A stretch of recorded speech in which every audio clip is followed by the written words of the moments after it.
नमस्कार मित्रों, आपका पुनः मेरे YouTube चैनल सुधीर व्लॉग में मैं आपका स्वागत करता हूं।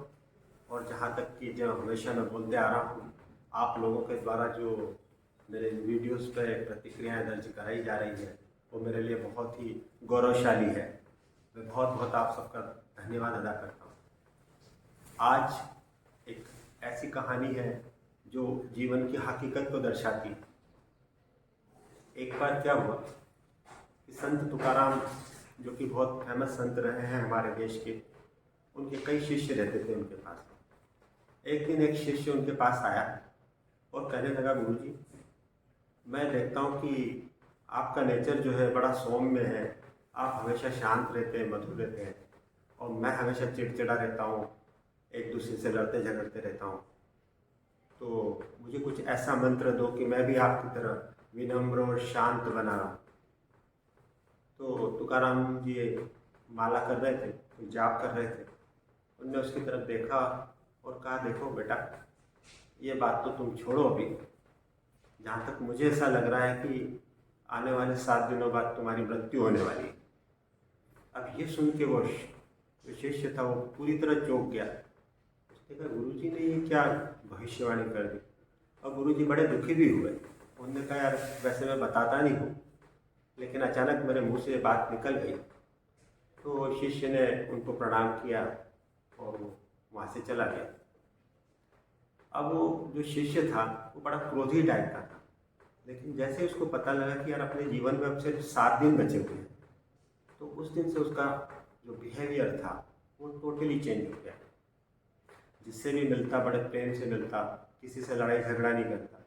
और 1-2 दिन में तो उसने ये तक कर लिया कि जिसको कुछ समय पहले उसने गाली गलौज करी थी, जिसके साथ उसने झगड़ा किया था, उनसे वो माफ़ी तक मांगने लगा। अब बाकी के जितने शिष्य थे उस आश्रम में रह रहे थे, उनने देखा कि यार इसमें बड़ा ड्रास्टिक चेंज आया है, क्योंकि इसका जो व्यवहार था पहले पूरी तरह अलग था और अब ये पूरी तरह बदल गया। अब 7 दिन कंप्लीट होने वाले थे। 7वें दिन उसने सोचा कि क्यों ना एक बार और गुरुजी से आशीर्वाद ले लें। अब जीवन तो खत्म हो ही रहा है, शायद उनका आशीर्वाद काम कर जाए और कोई अगला जन्म अच्छा सा मिल जाए। तो वो अपने तुकाराम महाराज जहाँ बैठे हुए थे वहाँ पे पहुँचा, उसको प्रणाम किया और बोला, गुरुजी मुझे अब आज्ञा दीजिए आप। तो गुरुजी ने कहा, बेटा आज्ञा तो है ही तुमको, लेकिन तुम ये बताओ कि ये तुम्हारे पिछले 7 दिन कटे कैसे। बोले, गुरुजी बड़ा आनंद आया। पहली बार जीवन में लगा कि क्रोध जो मैं करता था वो व्यर्थ था, लोगों की चुगली करता था, वो बहुत ही बेकार की चीज़ थी, उससे कुछ भी नहीं मिलता था, मन मुटाव अलग होता था।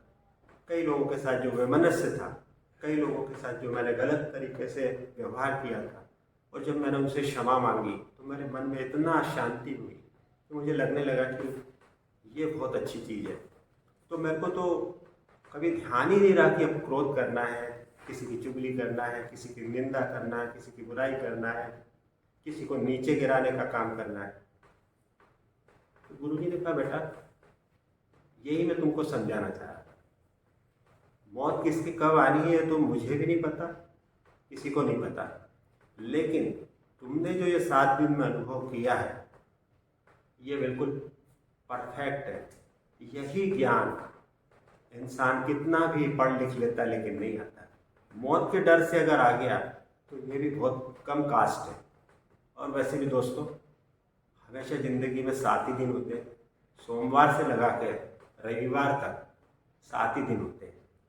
तो कब किसका स्विच ऑफ हो जाए कुछ कह नहीं सकते। इसलिए जो जीवन मिला, तो ये जो जीवन मिला हुआ है ये आनंदपूर्ण तरीके से जीने के लिए है। किसी के साथ क्रोध, किसी के साथ वैमनस्य, किसी के साथ गलत तरीके से व्यवहार करने के लिए नहीं बना हुआ है। तो आप इसको भी अपने जीवन में आत्मसात करें। जीवन सिर्फ 7 डेज का है, 8वां दिन किसी के जीवन में कभी नहीं आता है। इसलिए इस पर विचार करें, मनन करें और अपने जीवन को बहुत सुखी और शांतिपूर्ण ढंग से जीने का प्रयास करें। इस कहानी को आप सुने, देखें, और मैं चाहता हूं कि जैसे आपने पिछली कहानियों पर अपनी प्रतिक्रियाएं दर्ज कराई है, वैसे ही इस पर भी कराएंगे, ऐसी मेरी आशा है, विश्वास है। चैनल को सब्सक्राइब करना बिल्कुल न भूलें। धन्यवाद। नमस्कार।